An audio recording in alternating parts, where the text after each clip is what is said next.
बसुमतारीनि खोथाखौथ' खेबसेयावनो कास्टमा सोर बेखौ मिथिना लाग्रोनांगोन रायजो राजाफ्रा। कास्टम बसुमतारीहा नैबे जोंनि बिटिसि बा बिटिआरनि बिथाङा नागरिक नङा, सिटिजेन बिथाङा 1 नाम्बाराव नङा, बे 1 नाम्बार खोथा।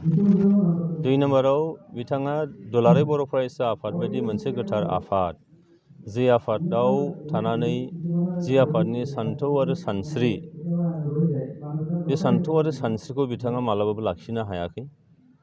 आरो बे दुलाराय बर' फरायसा आफादा जेराव हारिनिनो मोनसे सिनस्रि, बे हारिनिनो मोनसे सिनस्रि आफादाव थानानै थांनाय गोलाव बोसोर, दिनै दुलाराय बर' फरायसा आफादा 50 बोसोरनि बारबाय।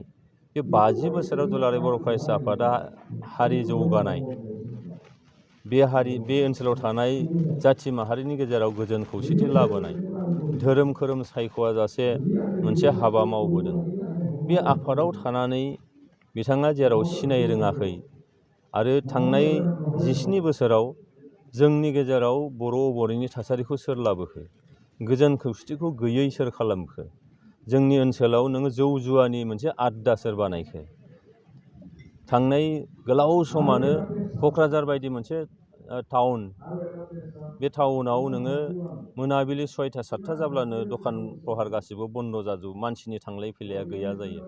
खिन्थु दिनै UPPL दोलो फैनाय लोगो लोगो, प्रमद बर' दैदेननाय, मानगोनां प्रमद बर' दैदेननाय सरकार फैनाय लोगो लोगोनो दिनै क'क्राझार बायदिया दिनै नोङो हरनि 11, 12, 1 बाजि 2 बाजिब्लाबो बेयाव जेबो गिनांगौ गैया।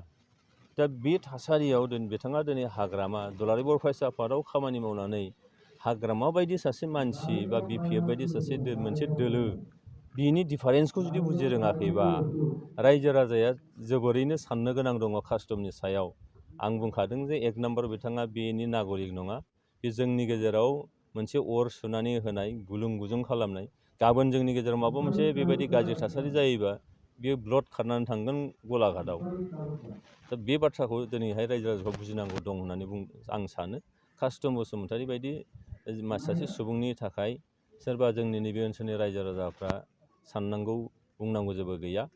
आरो प्रमद बर' बायदि सासे दैदेनगिरिखौ बिथांनि खुगानिफ्राय माबा मोनसे समाजाव गुलुं गुजुं खालामनो हानाय खोथा बुंनायनि बिथाङा जेबो मोन्थाय गैया होननानै आं सानो।